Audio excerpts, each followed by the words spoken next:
J'aimerais bien vous partager une vidéo que j'ai recueillie, donc témoignage de maître Michel Hamas, qui est à Marseille, et qui vous parle, parce qu'il s'est spécialisé depuis 3 ans sur l'enfant placé. J'aimerais bien vous passer sa vidéo, sachant que eh bien, l'enfant placé, le placement, est vraiment, je dirais, le cas extrême. Alors certes, il y a des incestes, des violences, etc., mais il y a aussi à l'origine la dispute, la querelle exacerbée de parents.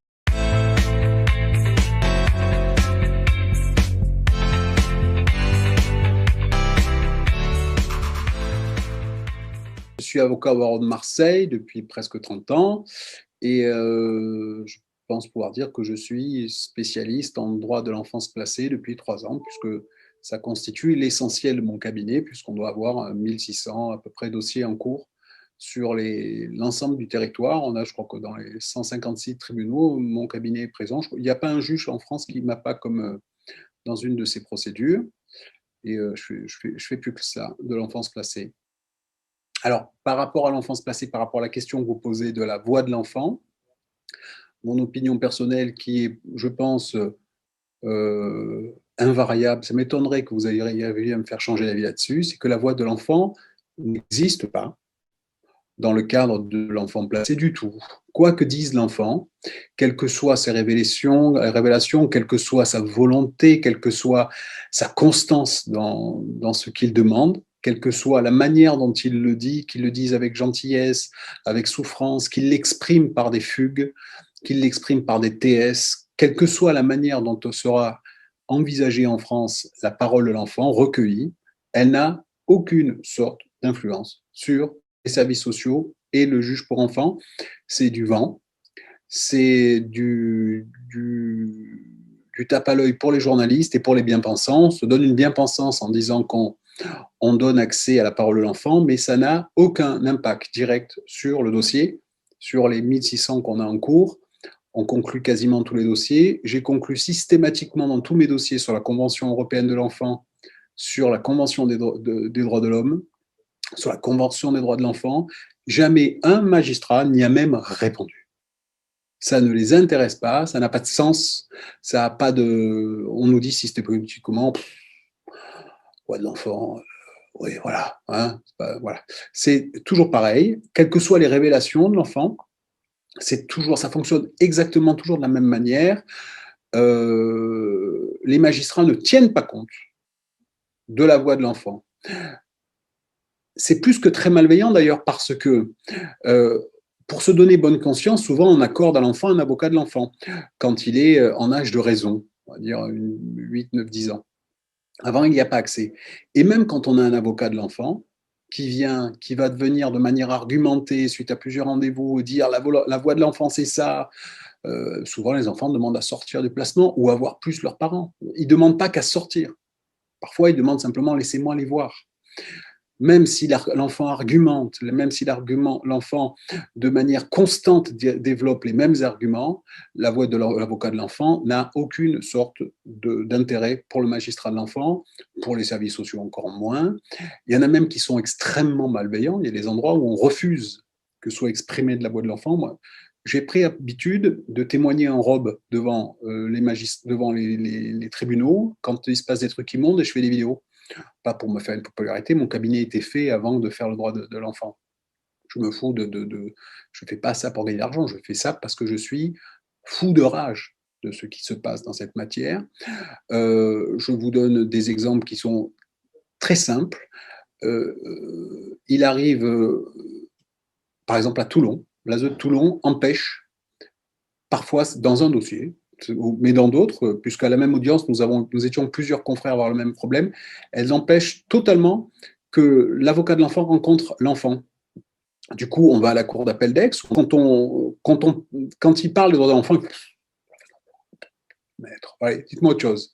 C'est ça. Je l'ai vu refuser à l'audience à un avocat de rencontrer l'enfant qu'il n'avait pas pu voir à Toulon. Et ça, c'est partout pareil. Il n'y a pas d'enfant qui n'exprime pas la souffrance et il n'y a pas de juge qui l'entende. C'est-à-dire que plus on va exprimer, je vous donne moi des exemples qui sont simples et qui sont montrent tous les jours. J'ai un enfant qui a écrit plus d'une dizaine de lettres à un juge de dracé noir en disant « je vous en supplie, laissez-moi les voir ». Sans jamais de réponse, hein, les magistrats ne répondent pas puisqu'ils ne sont pas obligés.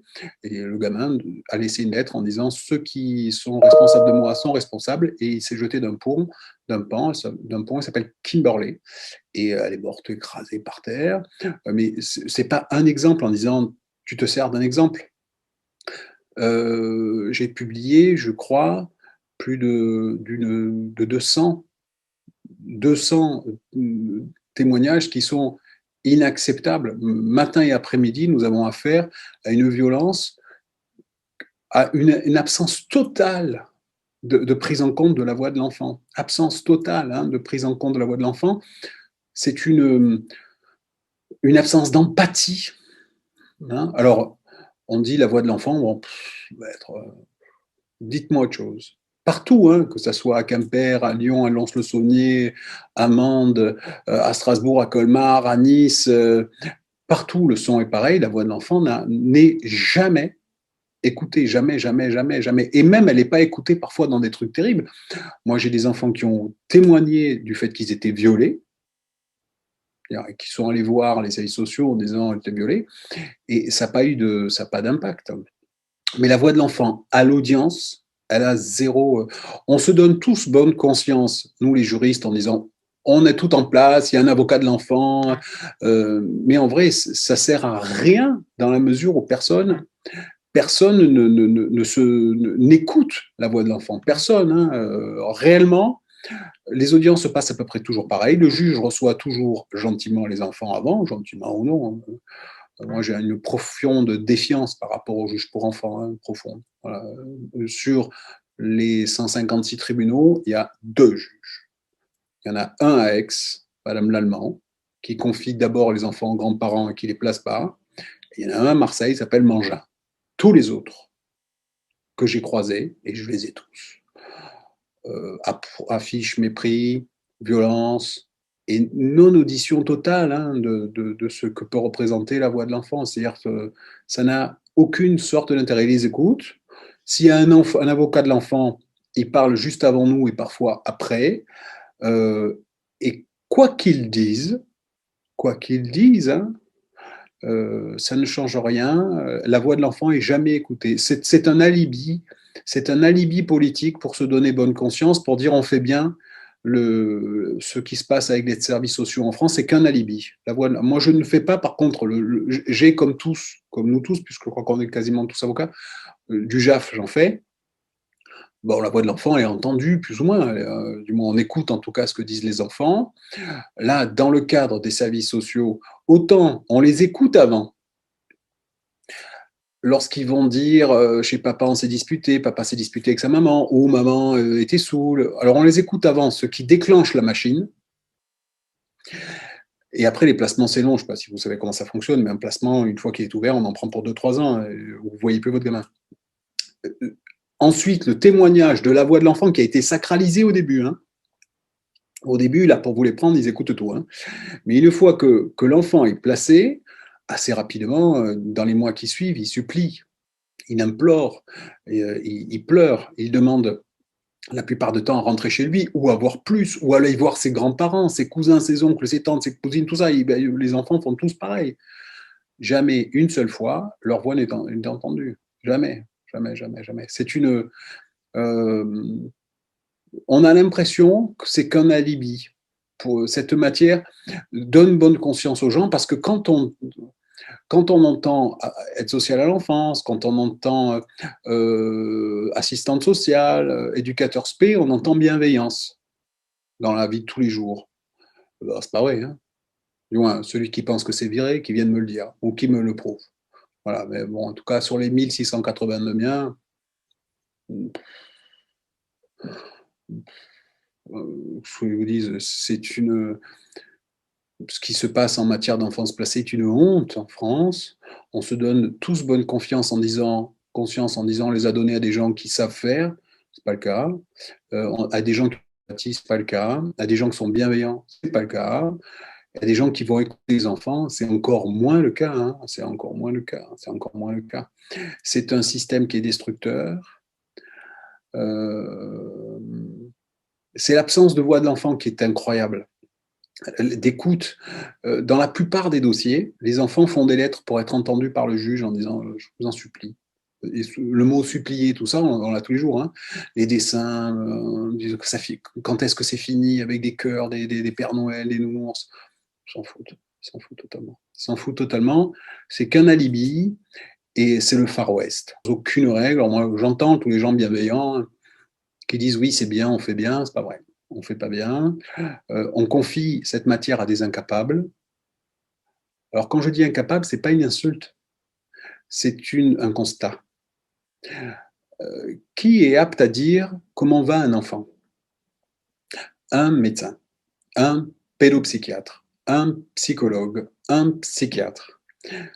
L'essentiel du personnel de l'ASE, c'est pas ça. Ce sont des éducateurs spé, Bac+2, qui n'ont aucune compétence en matière de psychologie. Ces gens-là vont poser des diagnostics. Par exemple, un qui est commun, ils vont dire la mère est fusionnelle avec l'enfant. Bon, si ce n'est pas aux dépens du père ou de la tante ou de l'oncle, c'est pas grave.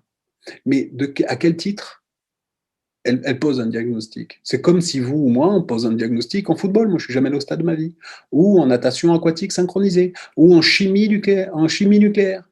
C'est-à-dire que des incapables, parce qu'ils sont incapables dans la matière, pas parce qu'ils ne sont pas intelligents, ils sont pas diplômés. Ils n'ont pas ça comme qualification, ils vont poser des diagnostics médicaux. Par exemple, ils vont dire la mère a un syndrome Munchausen par procuration.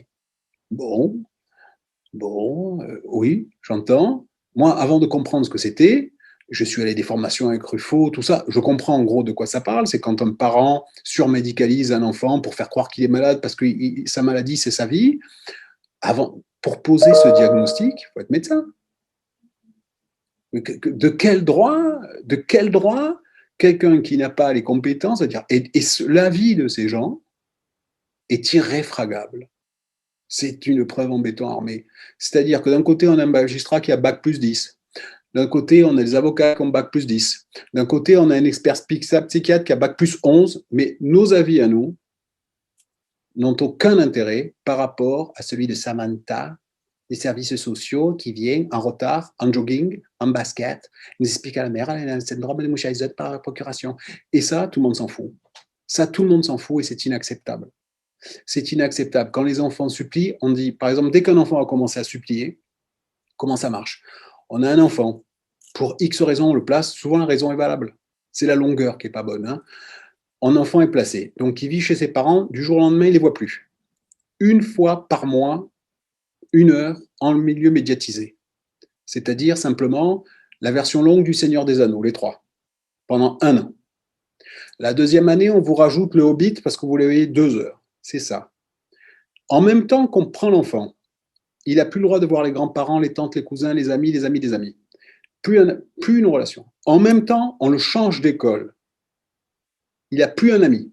En même temps, plus un extrascolaire, plus de judo, plus de danse, plus de foot, plus d'église, plus de synagogue, plus rien. Plus de soins dentaires, plus les yeux, rien. Rapidement, l'enfant, il va supplier. Il va être brisé, il va supplier. Il va faire des lettres en disant au secours.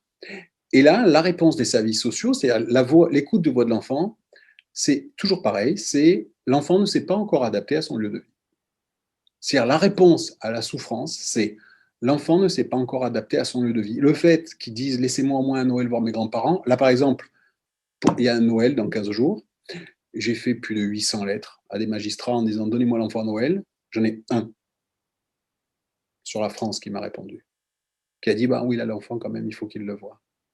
C'est-à-dire c'est le Far West, c'est inacceptable. La voix de l'enfant, moi, j'entends les gens qui sont là dire oh, l'enfant, c'est super. Là.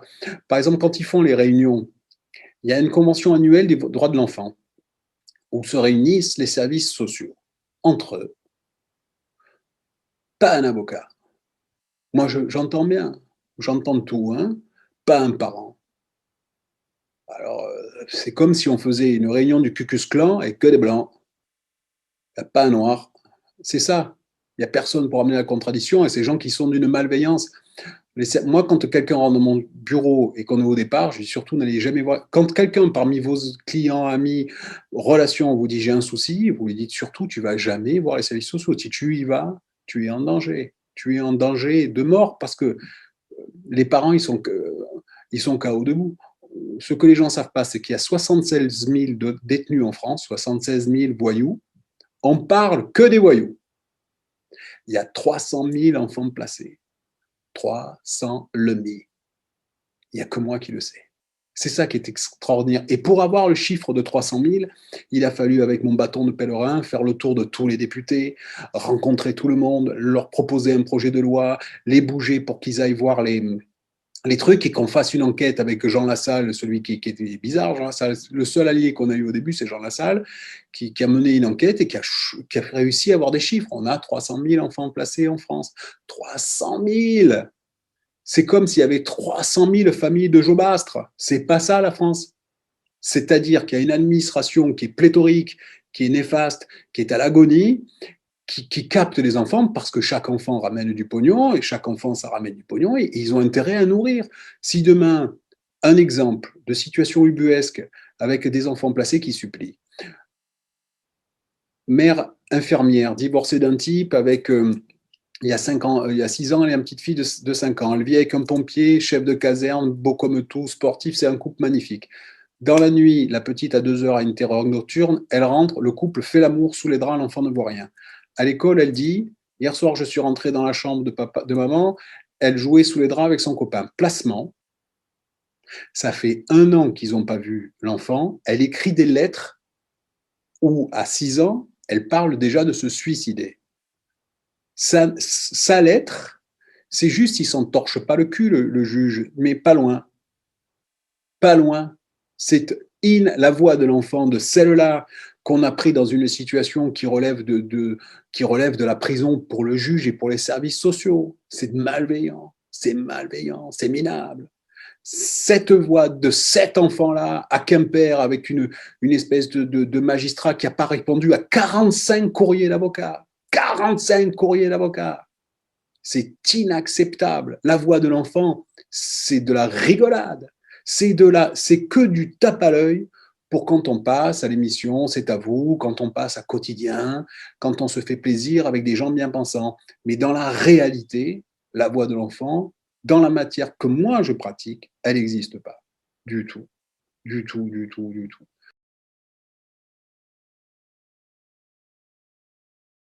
Ce qu'on a mis en place pour combattre ce système qui est mauvais. J'ai rédigé un projet de loi, ça a pris un temps fou parce que c'est pas notre boulot, où on demande à changer pas grand-chose, qui va tout changer. Il faut changer la procédure. Donc j'ai fait un projet de loi en plusieurs parties.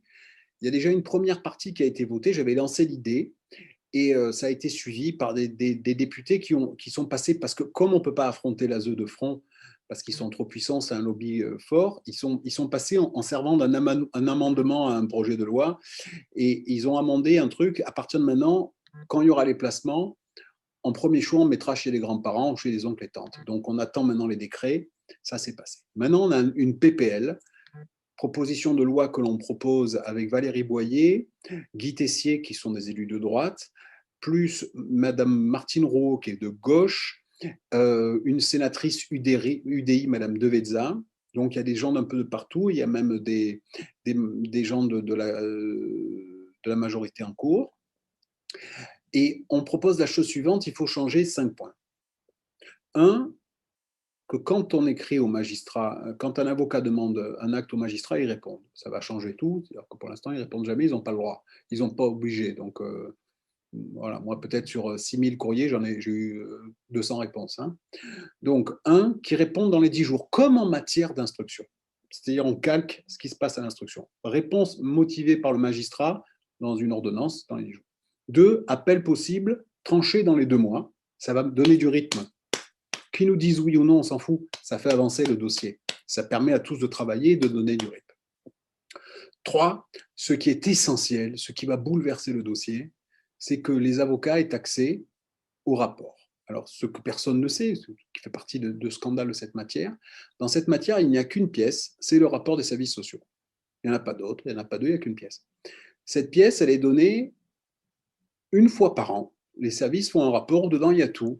L'avancée du travail, le psychologue, les rendez-vous et ce qu'ils pensent. Et également ce qu'ils demandent. C'est-à-dire, il y a un réquisitoire plus la peine. Hein. Ce document-là, nous ne l'avons qu'à l'audience, la veille. C'est comme si on devait construire une maison qu'avec du papier peint sans les murs. L'avocat, dans cette matière-là, ne peut pas organiser une défense du tout. Ce n'est pas possible dans la mesure où nous avons accès, par exemple, un exemple, il y a 3 jours, j'ai eu 76 pages à 9 heures pour l'audience de 9 heures. Voilà, c'est tout simple. Moi, je suis que juriste, je suis avocat, je veux pouvoir discuter avec mes clients. Il n'y a aucune matière n'a cette absence de contradictoire. Même lorsqu'on intervient dans la violence d'une procédure pénale, nous avons le temps d'organiser, même en CI, d'organiser, de préparer une défense. C'est la seule matière, on n'a pas le droit, puisque parfois on l'a même à l'audience, pendant l'audience. Donc ça, le troisième point qu'on demande, c'est communication du rapport à tous, un mois avant, parce que là, il n'est pas à tous. Le rapport est envoyé par les services en général la veille ou le matin même à l'audience, et le juge nous dit venez le consulter. Macache, hein, dire macache, voilà, c'est pas acceptable. Voilà, c'est bien au Burundi, voilà, hein, au Zaïre, mais là, on est en France quand même. Hein, c'est le Far West, hein, c'est le Far West cette matière. Donc nous on demande, troisième point, à ce qu'on nous l'envoie comme dans les autres matières. En instruction, on reçoit tous régulièrement les notifications des rapports d'expertise et comme on a l'habitude d'être opposés avec les magistrats et les confrères au pénal, on va tous à l'essentiel. Ils nous donnent les dernières pages du rapport d'expertise. La plupart du temps, on en reçoit 2 sur les 26. Le magistrat, il va à l'essentiel, il dit voilà, si on veut plus, on y va. Mais au moins, on est informé dans les délais correctement. Donc là, on demande pareil. On veut la copie du rapport. Du moins, c'est pas qu'on veut, c'est ce qu'on demande. Ça soit un mois avant que le magistrat circularise à tous. Ça va changer tout. Troisième réforme qui est impérative, la sortie du huis clos. Alors on dit c'est sous huis clos parce que ça parle des enfants, effectivement, il faut protéger l'enfant. Maintenant, c'est la porte ouverte à des dérapages qui sont inacceptables de la part des services et des magistrats. Certains magistrats font honte à leur profession. Et les services, moi, il m'est arrivé à Auch, pendant une audience, une mère suppliée a explosé en larmes lorsqu'elle a appris que son enfant avait été violé. Ce qui peut être plutôt normal quand même. Hein. Et la dame qui est venue en pyjama, ou en tout cas dans un jogging qui ressemblait beaucoup à un pyjama, à côté de nous, qui était la chef des services de Auch, a explosé de rire. Ça, dans une audience, quelle qu'elle soit en France, ça donne lieu à un incident et à des poursuites. Sauf en matière d'enfance où c'est le Far West, où tout est possible parce que c'est sous huis clos. Donc il faut sortir du huis clos parce que ce qui s'y passe souvent n'est pas acceptable. Ne serait-ce que, par exemple, ne pas écouter la voix de l'enfant, ne pas écouter dire à l'avocat de l'enfant, c'est bon, vous ne parlerez pas, ce qui arrive tous les jours. Hein. Donc, pour qu'il n'y ait plus ça, il suffit de mettre une caméra. C'est la même caméra qu'à l'instruction, qui est déjà dans le bureau des juges pour enfants, puisque le juge pour enfants est également juge pénal. Donc, il faut sortir du huis clos par la mise en place d'une caméra pendant toutes les audiences. Si on fait ça, le 5e point, c'était que les enfants aient chez les grands-parents. Si on fait ça, on rétablit un équilibre et surtout, on donne un espace de défense aux parents qui n'existe pas. Le droit de la défense des parents est inexistant. En fait, on prend un type qui sodomise son enfant de 2 mois, on prend l'enfant, on le met là, on lui dit toi, tu n'as pas de droit. C'est ça l'ordonnance de 45. Dans une situation hors du commun, on prend l'enfant, on l'extrait et on ne donne pas de droit aux parents. Seulement, le curseur a glissé. Et on applique cette loi qui est extraordinaire à tous pour nourrir l'ASE. Il faut dire les choses telles qui sont sur 100 placements en France. Il y en a 30% qui sont logiques. Voilà. Il y en a 50% qui auraient pu avoir lieu pendant quelques mois, mais tout le reste, c'est trop. Tout le reste ne sont pas acceptables. Pour rétablir ça, il faut que cette loi soit votée. Alors, maintenant, on fait les peshmerga, les moudjahidines maintenant, j'ai appris en rencontrant ces gens qu'en politique, les gens ne sont pas formés, ne sont pas conscients, et puis, bon, c'est également la loi du plus fort. Il faut être en haut de la chaîne alimentaire, à nous d'y être. Donc, on a fait une PPL qui est présentée, qu'on représentera si elle passe pas, c'est pas grave. Mais également, on a un réseau, maintenant on a mis en place un réseau de députés qui s'engagent, il y en a, et on présente ça comme amendement dans plein de lois. Là, on le présente le 15, ça, avec une forte, on a appelé 280 députés, hein, quand on dit on fait du lobbying, maintenant il faut savoir que moi j'ai les numéros, j'appelle, et on y arrivera. C'est-à-dire que maintenant, c'est sensibilisé. Longtemps, ça a été tabou de parler de l'absence de voix de l'enfant dans ces procédures-là. Maintenant, on a eu accès aux médias, à M6, à TF1, tout ça. Alors moi, souvent, il y a des émissions, moi, il y a mes clients, mais on m'y voit très peu. Je ne suis pas là pour gagner du pognon, pour récupérer ça. Mon cabinet est fait, je n'ai pas besoin d'aller chercher du pognon. On met en avant ça, et maintenant, ça passe. C'est-à-dire que il y a eu des émissions de plus de 2 heures sur M6, il y en a une sur TF1 qui va être avec des gens où la voix de l'enfant, ça et rien, c'est pareil. Et ça a déclenché un mouvement. Et maintenant, ça y est, on commence à en parler. Il y a des articles régulièrement dans la presse, dans la presse écrite, Le Monde, Le Figaro, dans Charlie.